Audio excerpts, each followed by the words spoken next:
Oh, hello. Welcome to another Table of Peoples video. We're catching up with the Soulshackle Hype Week. So we've got mostly from a Warhammer Plus video. So we're going to go through the Warhammer Plus video, see everything that we've learned, and a couple of bits and pieces gleaned from the various articles that we've had as well. First thing I want to point out is that the thumbnail they used on the Warhammer TV website says, Kill Team Battle Report Hand of the Archon vs Exaction Squad. 1,000 points matched play. 1,000 points matched play? Anyway, let's get on with the video. So, the Arbites team, let's look at that.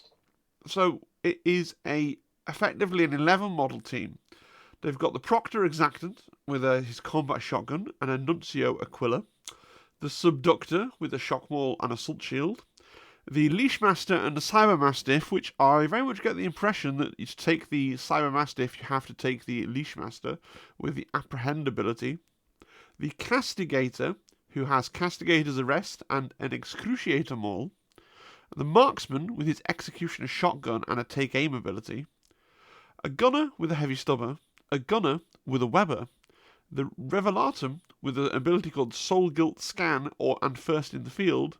A Malacator, and you'll notice that the Malacator is given a normal head.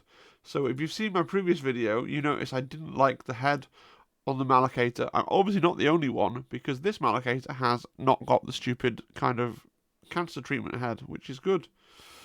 And the Vox Signifier with his Precinct Vox Relay. So you'll notice that missing from this is the Medic. They didn't take the Medic.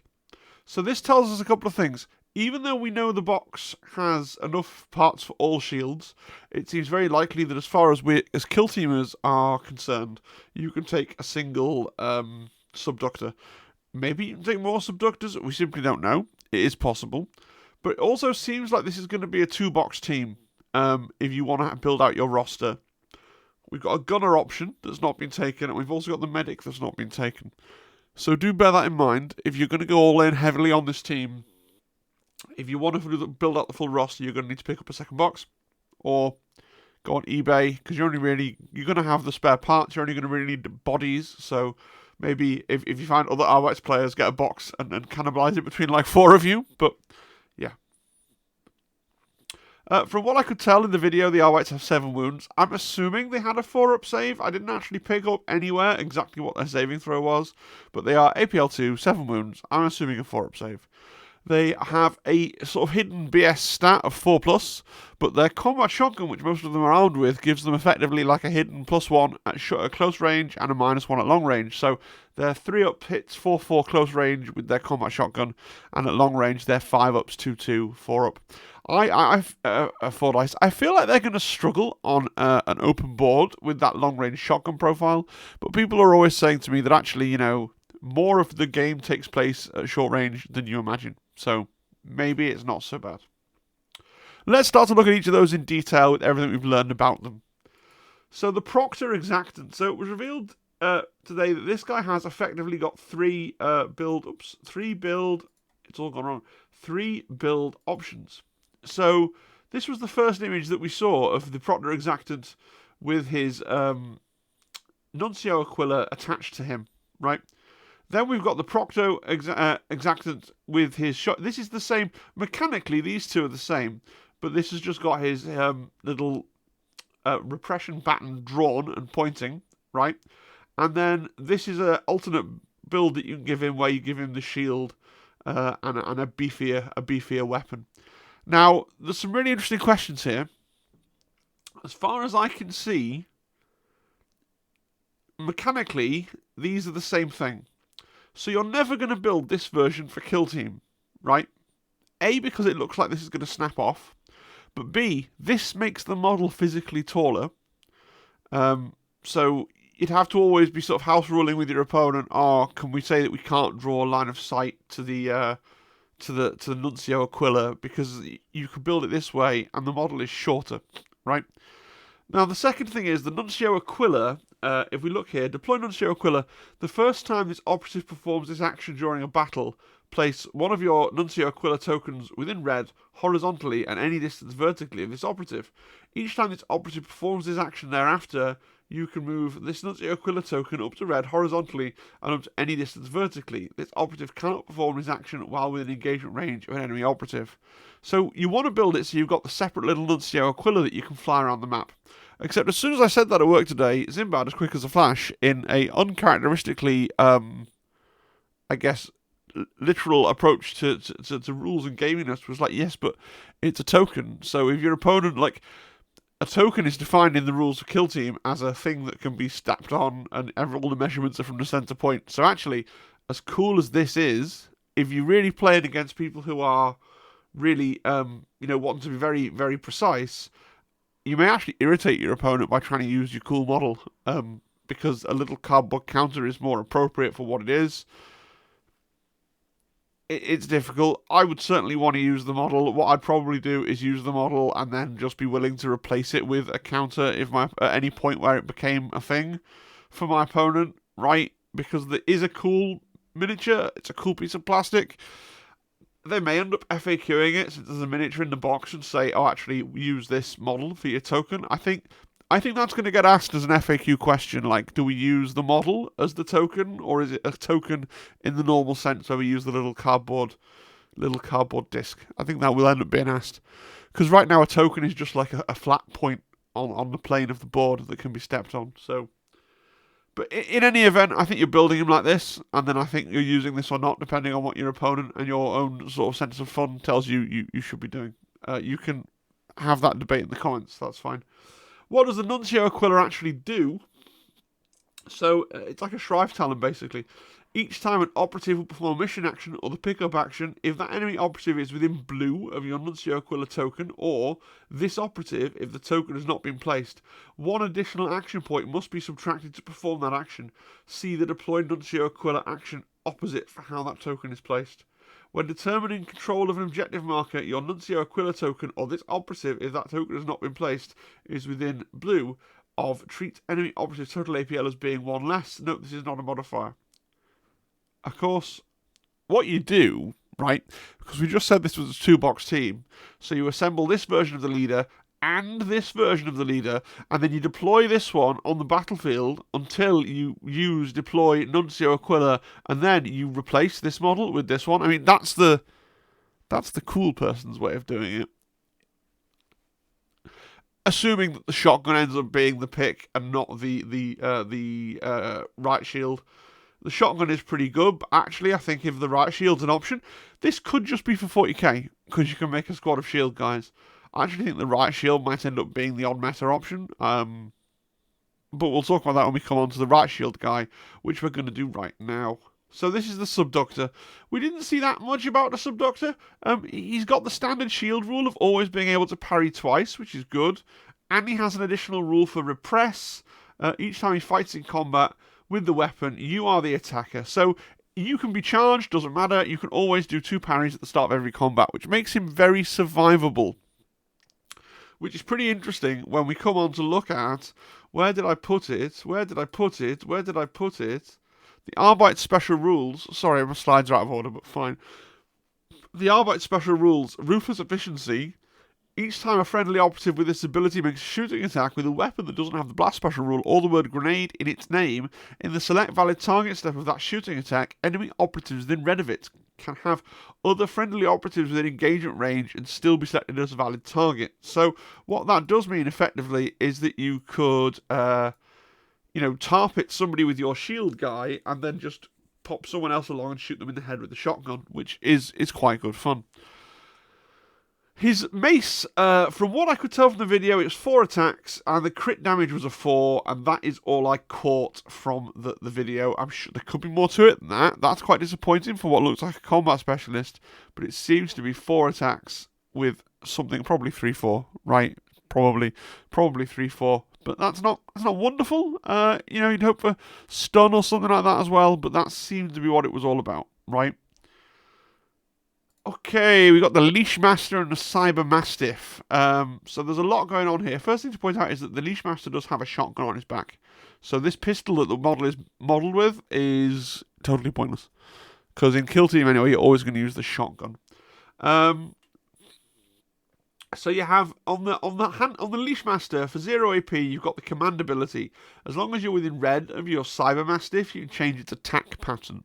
We only saw one attack pattern in the battle report, which was aggressive, which means that his jaws gain relentless. His jaws, by the way, are 4 dice, 3/5 damage, and they can be given relentless, although we don't know what the opportunity cost is to put him in aggressive mode. The handler rule means that when you activate the Leash Master, you can, it says here, you can also activate a ready friendly RVR Cyber Mastiff operative at the same time and complete their actions in any order. Now, they didn't do this in the battle report, but I certainly read that as meaning that you could activate your Leash Master, do a 0 AP action, do one of your action points, then you could do a Cyber Mastiff action point, and you could finish off with your Leash Master, and then you could go back to your Cyber Mastiff. Like, you can totally interleave their actions. That's what that seems to say. Okay, but it could be read as you activate the Leash Master, this ability triggers, you can then immediately activate the Hound and then go back to the Leash Master. But I think it means that you can interleave them, which is good. Now, what is quite interesting is the dog has its Apprehend ability. So, 1 AP, select one enemy operative within the operative's engagement range. The enemy operative suffers D3 mortal wounds, and that it's no longer within this operative's engagement range, it's apprehended.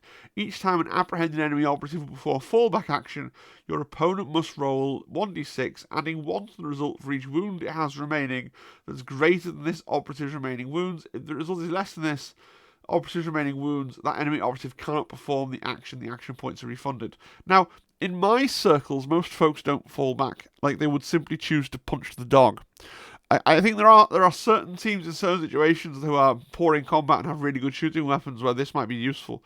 Although what is nice is that you could always, and this happened at the start of the battle report, and I thought it was really cool, you send over the Cyber Mastiff, charges, does his 3 mortal wounds, and then the Leash Master can happily womble along, and using that special rule that we looked at earlier, then pulls out his shotgun and shotguns the guy in the face while the dog has him in combat, which is just quite fun. The Castigator. So the Castigator, again, it seems to be 4 attacks. This seems to have a base damage of 4. Didn't see what its crit damage was on this stick here. The Castigator has the Zealous Dedication rule, so each time he would lose a wound, roll d6. On a 6th wound is not lost, so he has a 6 feel no pain type save. And he has Castigator's Arrest. So you can perform a free fight action with the operative against a valid target with a wounds characteristic of 10 or less, so you can't arrest a Space Marine. At the end of that combat, if neither operative has been incapacitated, the target is arrested until the end of the battle while a friendly Exaction Squad operative is within engagement range of no more than 1 arrested enemy operatives and no other enemy operatives. That arrested enemy operative cannot perform any actions other than pass. Operatives that can perform this action cannot themselves be arrested. So that's pretty good. It means that, you can charge in with him. If you fail to kill the opponent and you yourself don't get killed, then your opponent then is stuck until you either move away from the model or they come and kill your Castigator. And also you could, if you have something like a marksman, you could stand your marksman next to the arrested model and then go off with your Castigator to go do other things, and your marksman just stands there going, well, I'm here now, I still have to be in engagement range, so I can't really do anything either. But, it's a good way of locking up a model. And it doesn't have to be your Castigator that stays there and does that. You can kind of pass him off. Not bad. Not bad. Marksman. This guy got killed quite early on in the battle report. So this is a silent weapon. And it has 3 mortal wounds on the crit. And that's about all I was able to divine. It only had 1 round of shooting. I did go through the battle report and listen to everything they said, so sorry that's a little bit disappointing. But yeah, it's a silent sniper with 3 mortal wounds on the crit. Gunners. So we saw the Weber and the Heavy Stubber. They both seem unchanged from the compendium, so I've put the compendium weapon readouts down there for your convenience. Now, when they were going through the teams, these were both called out as gunners and selected together, and they came up on the screen together. They weren't said that there was a heavy gunner and a gunner. So I believe that this is 1 slot, right? The 2 slots with 3 models in it, and we just didn't see the grenade launcher in the battle report. It's possible that it's 3 slots with 4 models in, and the marksman here is effectively a fourth gunner option in the same way it was for Kazakin. Don't have any way of knowing that. But I think it's either 2 slots with 3 choices or 4 slots. Oh, sorry, it's either 2 slots with 3 choices or 3 slots with 4 choices. Looking at the rules here, assuming this is close to a standard grenade launcher, I don't see that you're ever going to want to use the Weber. So certainly if you've only got one box and you're working out what things not to build, I would pass on the Weber. It probably has use, right? But assuming that this is close to a standard grenade launcher, I don't think you're going to want the Weber. We'll see. Then we've got the Revelatum. So, this is the pros from the Gunner's slide that's escaped from the Gunner's slide. So professional. The Revelatum has 2 abilities. First in the field. So at the end of your initiative phase, he can do a free normal move with fly. So he can get quite far forward up the field, which is good. And then he's got Soul Guilt Scan. For 1 AP, select an enemy operative visible to and within red of this operative until the end of the turning point. Friendly Exaction Squad operatives visible to and within blue of this operative. Treat the enemy operative as if it had an engage order. Potentially that's good, especially if this is like a silent weapon or something, it turns out, and you can move this guy forward and like not expose him to very much danger, and then you kind of try and chain that back. It is very fiddly though, and it's going to be hard to use. It's going to be a lot more useful in Into the Dark, isn't it? Where your things are more clustered together. It's going to be quite challenging. I mean, it means the person shooting at the target can be, it could be in a big conga line, red away from the operative, then the length of the Revelatum's base, and then blue from the Revelatum. And they're already engaged. So it's pretty good. It's not as if they have to be within blue of the target. So it's something. But it just feels a bit too fiddly for what it is. But there we are. That's the Revelatum. Probably someone's going to tell me I'm mad. Because, being able to shoot a concealed operative is a strong ability. It just depends what his gun's like, to be honest. The Malacator, I think he died early on in the battle report. It's a shame because he's one of the most enigmatic models. And we still don't really have a clear idea of what he does. Sadly. Yeah. The Vox Signifier is a comms.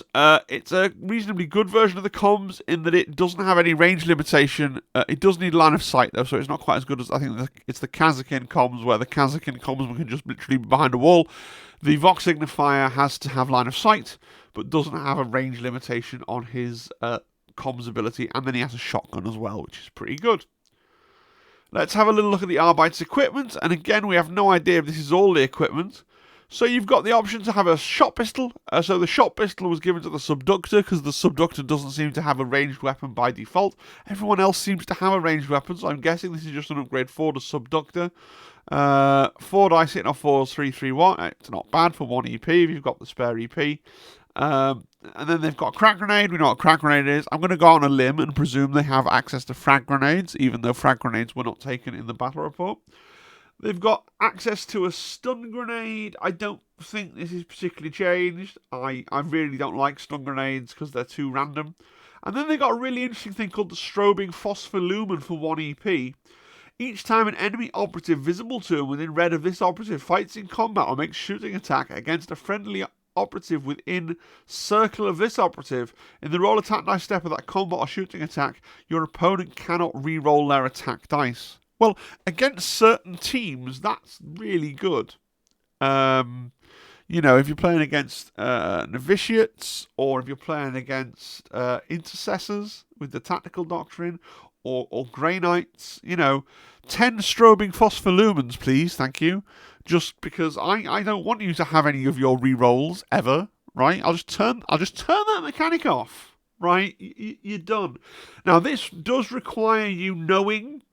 Like, every team has access to rerolls through the reroll strat, but against some teams, it's not going to do very much because they're not going to reroll that much. But against other teams, against intercessors, for example, that's pretty good. That's pretty good. Arbite special rules. We've kind of gone over ruthless efficiency already. That you shoot to combat at short range, that's really good. We also see one of their 3 tac ops. Seize or incapacitate. Exaction Squad Faction Tac Op 1. Reveal this tac op in the target reveal step of the first turning point, select one enemy operative to be the criminal. If that operative is incapacitated before it's removed from the kill zone, place one of your criminal tokens underneath the operative as close as possible to the centre of its base. Friendly Exaction Squad operatives, excluding the Cyber Mastiff, can perform the pick-up action on the token while it's not within engagement range of an enemy operative. Subtract circle from their movement characteristic while they're carrying it. If you incapacitate the criminal, you get 1 VP, and if you're controlling the criminal token, you score 1 VP. I don't like this secondary simply because the opponents choose. The opponent has. It doesn't choose that you choose, and the opponent can then just run that character away and hide it. Right now, you may argue, well, in that case, it's done its job because I can choose my opponent's the piece of my opponent's army that I'm most afraid of. Yeah, probably a combat monster, and then if they're hiding their combat monster, I'm going to win the game, and that might be true. The problem is I don't consider myself a good tournament player, but I do play in tournaments occasionally and understand the tournament kind of setup. And in a linked series of games like a tournament, you're desperately trying to score as many secondaries as you can, because that's going to be the secondary points are worth more to you than wins are worth the most, but secondary points are worth more to you than primary points. So for me, as someone that plays a lot of Warhammer World and is wanting to look for maxing secondaries, like the whole kind of meta game of, well, I've made this combat guy the criminal, what are they going to do, just hide it and maybe I'll win the game. Winning the game but only getting 4 secondary points rather than 6 is not a particularly desirable outcome, which makes it, in my view, not a great tack up for that environment. It might be quite good though for one-off games and casual play, because, you know, if your opponent is going to go out their way to not let you score it, then at least they're not using one of the most powerful pieces, which you might be able to leverage into a win. Yeah. We look at the Arbite's ploys. So we saw 1 tactical ploy and 3 strat ploys. The tactical ploy is funny because you use it in the scouting step and it just turns off your opponent's scout action. Now, in the battle report, they did that, and then Nick chose a different scouting action to resolve. That's not what this says. This says, use this tactical play in the scouting step. When your opponent reveals their selection, they cannot resolve that selection. Initiative is determined as normal. The tactical play has no effect on additional or different scouting options your opponent could perform, e.g. Pursuers, Hunter, Clade. Alright, so they select it, and they can't resolve the selection. I don't think it means that they swap. I think it just means that they're stuck. I could be wrong. It does say, has no effect on different scouting actions your opponent could perform, but I assume that means 4 rules that let you take a different or second scouting option. Right, but that's not how they played it in the bat rep, so we'll see.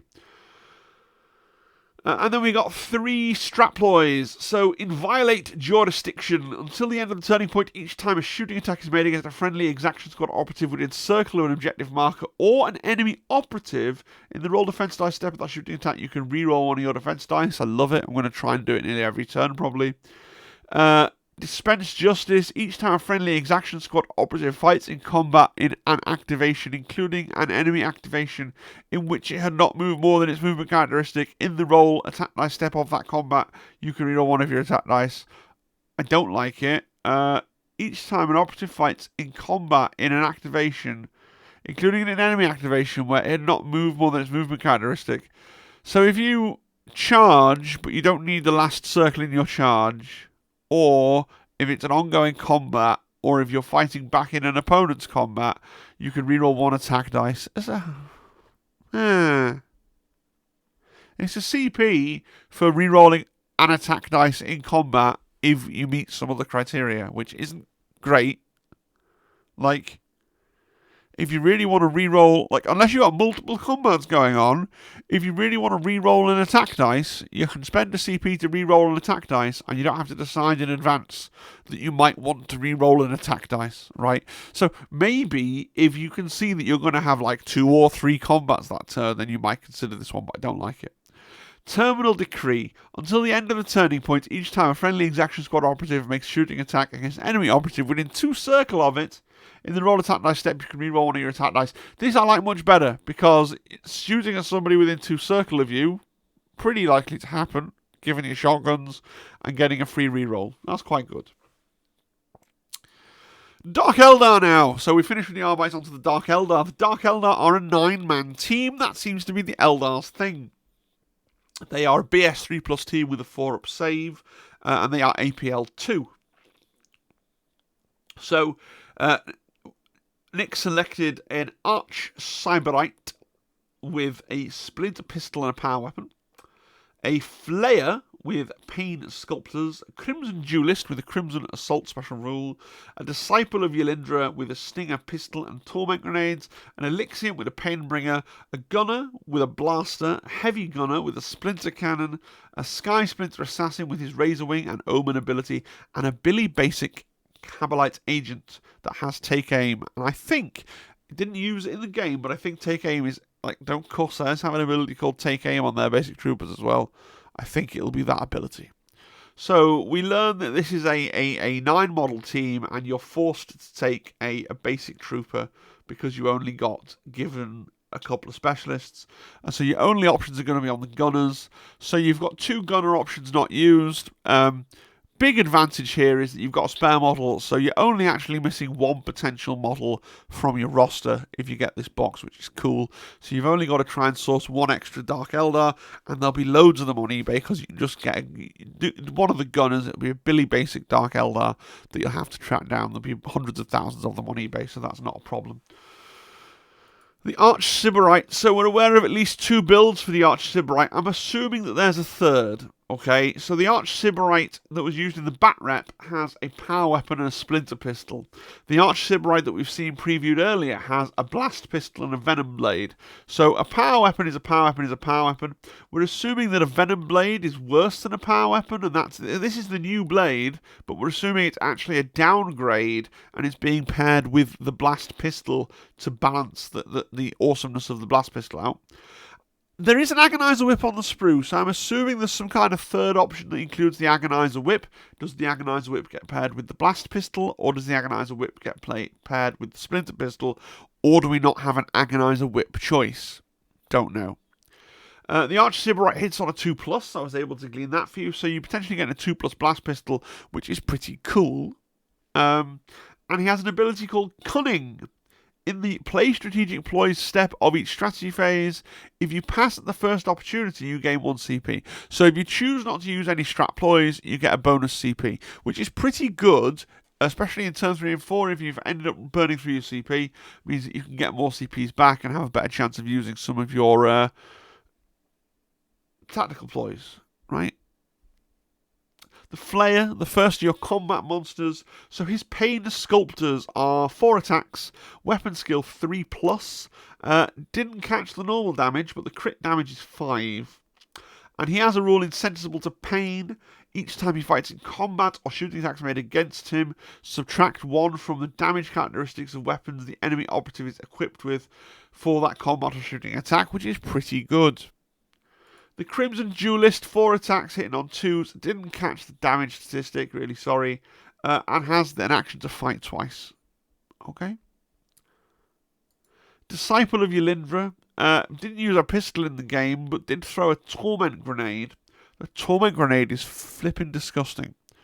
Torment Grenade. Select a point in the kill zone within red of this operative.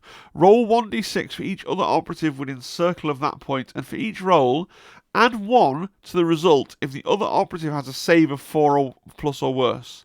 Subtract 1 from the result if the other operative is not visible. Okay, fine. On a 3-up, so a 2-up against Horde teams. On a 3-up, that operative is poisoned, and until the end of the battle, they suffer 2 mortal wounds each turn, and they count as being injured regardless of any rules that say they cannot be injured. So this grenade is so toxic that it injures Plague Marines. Right? And if you get a big cluster and you throw this and then you permanently injure a huge portion of your opponent's team, like, that is really, really gonna... Like, it's just going to mentally wear your opponent down because you'll be able to constantly go, you're hitting on 1 less than you thought because you're injured. Yeah, but you're injured, aren't you? So you're hitting on 1 less. Oh, yes, but don't forget you're injured, so you're hitting on 1 less. And after about the sort of 5th time of you reminding your opponent of that, they're just going to be like, real psychological warfare, real torment, real life torment across the table to your opponent as you remind them continually, correctly, oh, but you are injured, of course, so it's this. What an annoying mechanic. I do think the Dark Eldar look really good. I do think the Dark Eldar are actually probably mechanically going to be the best team, but we'll see. The excellent, he is excellent. I don't know what he does, right? But you take him because at the start of the game, he can grant this Painbringer rule to your entire team. So if he's on the team, you all have 6-up FMP. I'm sure there's an opportunity cost where he can do other things instead, like, oh, you can give them this, or maybe you can give them that, or maybe you can give them this other thing. But, yeah. Team-wide, 6-up, FMP, yeah, okay, good. Doesn't really matter what else he does or doesn't do, does it? I can't remember him doing anything else in the game, to be perfectly fair, but giving your entire team 6-up FMP is really good. Really good. Because suddenly nothing is sure for your opponent, right? The combat maths, well, I can charge him, and if I get a crit, he's dead in one hit. Well, am I? Right? Because I could roll a 6. I could roll my 7 dice and get a 6. It throws all that maths off and creates havoc for your opponent's mental processes. Gunners, nothing in the bat rep implies to me that the blaster or shredder have changed, so I don't think... I think that the shredder is the one that you don't build, right? You've got your kit, and you don't build the shredder. I think that's the one, I can't see ever turning down the blaster. It's just the most sublime weapon in Kill Team. It's a plasma gun that doesn't cook off. Like, what's not to love about the Dark Eldar blaster? What's not to love? Heavy gunner. So you got a splinter cannon, and I'm assuming a Dark Lance. Not seen a single Dark Lance in any. This is my Dark Eldar with the Dark Lance from my kind of crusty old Dark Eldar with the Dark Lance from many years ago. Because we've not seen any models assembled in that way for this Kill Team release whatsoever. I'm assuming it's an option. The splinter cannon, though, is really good, especially when we see some of the equipment that we've got. So I think if the Dark Lance is there, this is the one you're going to build with your spare model, and occasionally you'll swap them in and out, right? Because the Dark Lance is still pretty good. But I think there's times when you definitely, I think in Into the Dark, in close quarters confines, you're gonna want the splinter cannon, because you can't.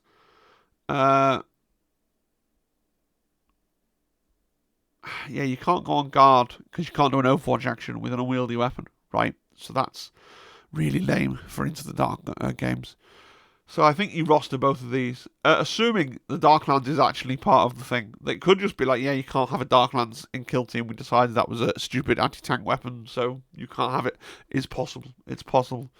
The Sky Splinter Assassin. So this guy's... It does a lot. So Omen. In the select equipment step, you can select one enemy operative or one other friendly Hand of the Archon operative. Reveal your selection when you reveal equipment. Each time attack or defense dice are over that operative. If it's an enemy operative, your opponent must re-roll dice results of a 6. If it's a friendly operative, you can re-roll dice results of 1. I mean, this is a really quite a good ability, isn't it? I think, following the theme of being a pain in the backside to your opponent, you put this on a combat guy. You find someone with a power fist, right? And you just go, yeah. That crit you're relying on to instantly smash one of my Eldar into the floor, you're always going to re-roll your 6s. You're just always going to re-roll your 6s. Just have a nice day. Goodbye. And then when you're in combat and you roll the dice and you see the single 6 and you think you've won, I'm going to go, yeah, but remember Omen. And you're going to be like, ah. I think this team's going to have a lot of that, right? Oh, yeah, but remember, I used Omen on you. Ah. He's also got a gun, and the Razor Wing is a gun. And the Hunter ability means that he can fire his Razor Wing and fire his gun in the same turn, as long as he does not perform a mark action. We don't know what the mark action is. Presumably that is some kind of bird-like ability that we're expecting it to be, where it helps you to shoot a target who's on a conceal. But that wasn't used in the game. So the Razor Wing is a silent weapon with 5 attacks, hitting on 4+. I didn't get the damage on the Razor Wing. You also have a Shard Carbine, which is 4 attacks hitting on 3s, ceaseless, mortal wounds 2 on the crit, but the base damage is only 2. I didn't catch the crit damage. And it has something else that we haven't seen, because it has this mark action as well. So Sky Splinter Assassin has a lot of tools. A lot of tools. The Camelot Agent has Take Aim. You know, I meant to go back in the Corsair book and cut out Take Aim and be like, is it the same as the Corsair Take Aim? But I didn't. It's like something like if you don't move, you get a +1 to hit or something. Don't know. Don't remember. But you're forced to take a Billy Basic Warrior, so they gave the Billy Basic Warrior an ability. Dark Eldar equipment. Ignore the phrase shot pistol was given to the Subductor, which obviously is not from the right thing. Right. So we'll go through the equipment. So Wicked Blade, 1 EP. Operative equipped with a Ray of Blades only. So a Ray of Blades is the basic combat attack for Dark Eldar, right? And it gives them +1 to their weapon's attack characteristic for the battle. Pretty good. Toxin Coating, 1 or 2 EP. Select the melee weapon the operative is equipped with. That weapon gains lethal 5-up special rule for the battle. If you select an array of blades, so the Billy Basic weapons, it costs 1 EP, otherwise it costs 2 EP. So you probably potentially stack these to make somebody quite vicious in combat. Haven't actually got the stats for a basic array of blades here, but you know, giving someone lethal 5-up is pretty cool. Or you pay 2 EP to give one of your combat characters lethal 5-up as well, which I'm sure is also very, very viable. Refined Poison. Select 1 Shard Carbine, Splinter Cannon, or Splinter Pistol, or Splinter Rifle. The operative is equipped with, add 1 to the normal damage characteristic of that weapon for the battle. If you selected a Splinter Pistol or Splinter Rifle, it's 2 EP, otherwise it's 3 EP. So this could go to 3 base damage. I mean, that's a big fat mare. This could go to 4 base damage. Yeah, that's not bad, right? That's 4/5 lethal 5-up. That's not a bad meal, right? It is going to cost you 3 EP to do that, though. Your mileage may vary. Chain Snare. The operative gains the following ability for the battle. Chain Snare. While only 1 enemy operative is within engagement range of this operative, that enemy operative is snared. Each time a snared enemy operative will perform a fall back action, roll 1d6, subtract 1 if it has a higher wounds characteristic than this operative, adding 1 if that enemy operative is injured. On a 4-up, the enemy operative can't perform the action. They gave the dog ability to the Dark Eldar on a piece of equipment because they came up with a cool ability for the dog, and they thought, oh, Dark Eldar want this as well. So all the same remarks I said about, do people really fall back that often? I mean, I can't play Kill Team very well. Maybe good players do fall back that often, and these are super relevant abilities, but I don't quite see it. Dark Eldar special rules. Power from Pain. Each time a friendly hand of the Archon operative incapacitates an enemy operative with a wounds characteristic of 5 or more, you gain a pain token. If you kill a Space Marine, a character with a wounds characteristic of 11 or more, you gain 2 pain tokens.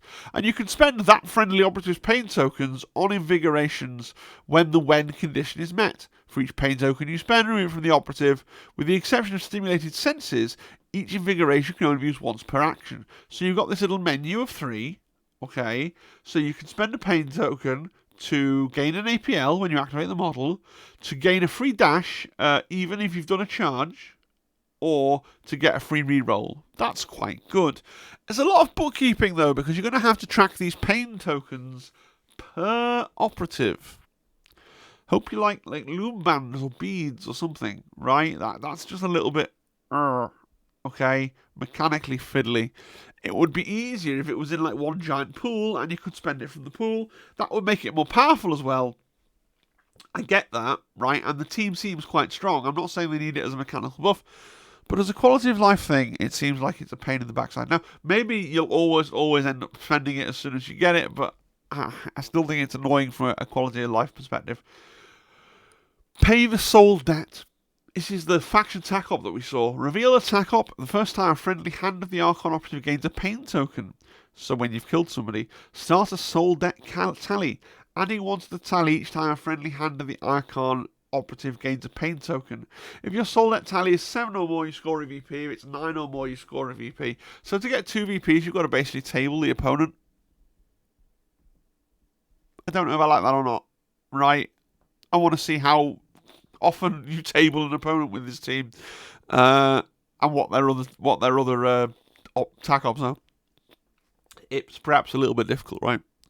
Right. If you're only playing objective team, it's perhaps a little bit difficult, but we'll see. Ploys. Ignore this prose. I'm half asleep. I'm sorry, but yeah, this is the pros from the Arbite slide. Obviously, they got fleet because they're Eldar. So for 1 CP at the start of every turn, you get your free dash back, which is good. So you're probably going to spend that every turn, to be perfectly honest. Blade Artists, until the end of the turning point, melee weapons, friendly hand and the Archon operatives are equipped with gain the rending critical hit rule. I mean, that's pretty good. Just team-wide rending right there. Like, that is quite good. From Darkness Death, until the end of the turning point, each time a friendly hand in the Archon operative is activated, you can select one enemy operative that friendly operative is not in line of sight of until the end of the activation. The first time that friendly operative fights in combat or a shooting attack, that enemy operative in the roll against that enemy operative, in the roll attack nice step of that combat or shooting attack, you can retain one successful normal hit as a critical hit. What? That's a lot of text. Until the end of the turning point, each time a friendly hand in the art, so each time you activate one of your models, you can select one enemy model that you're about to attack that's not in line of sight. The first time the friendly operative fights against that enemy operative. Okay, so as long as you're not in line of sight of the person you're about to attack, you can get a free crit instead of a normal hit. That's quite good early doors, I guess. Yeah, I could see that having a use. Sure, it's for like sneaking up on people. That's fine. And then Heinous Arrogance, which is really interesting. 1 CP, and it lets you just skip an activation. So I think this is really good against Marine teams because you've got 9 models and they've got 6. And then you, especially if you're playing quite cagey and they're like, oh yeah, well I'm going to do this, and you're like, well I can't see anything I want to do. Like there are already people in that situation, like top players that would advise in podcasts and things, oh don't be afraid to double pass if the alternative is to throw someone out where they're going to get killed, right? If you've got nothing to do, and you can just go, yeah, Heinous Arrogance. I mean, it does cost you a CP. I think it's one of those things. It's a really nice op. You might not use it every game. You might not even use it most games, but I think it's a really, really nice option to have. And we're done. Let me know I missed something. If you're a Warhammer Plus subscriber and you've watched the battle report and they've said something that I've just totally missed, then yeah, it's quite possible. I am still quite under the weather. I have an illness. I don't know. I can tell you it's not. I've done so many of these because I'm paranoid. It's not COVID, right? So that's good. I had like a head cold. I still have like a head cold. And I'm just knackered. I'm exhausted. And I'm supposed to be going to a tournament at the weekend. And then I'm going on a holiday the week after that. And it's all going to be go, go, go, go, go. And I'm just going to want to stop, stop, stop, stop, stop. I know that they've put out the sprues, and I haven't done sprue talk. I might do a sprue talk video tomorrow, but I do need some sleep. I don't want my channel to die because I hadn't commented on the gavage of news that Games Workshop suddenly for Kill Team is like, no, because it's hype week, so you must have everything because you want to buy the models. And I was already going to buy them Games Workshop, that's fine. I guess now I'm making other people want to buy them. I'm doing a good job for you. Please send a check in the post. I need to sleep. Please give me some YouTube love. Do all the things. Click the links and subscribe and like and comment and consider channel membership and all those stuff. And just tell me that the video was useful to you because you don't have Warhammer Plus and now you know all the things that were on the video and that makes you happy and fulfilled. And then I read the comment and I feel happy and fulfilled. And that's the transactional nature of me creating content on the internet. Do you think it's about earning money? No, it's about earning, I don't know, like a feeling of having helped someone somewhere. That's the real currency here in this transaction. All right, I'm rambling. I'm tired. I'm unwell. Good night. Bye bye. God bless. Cheerio.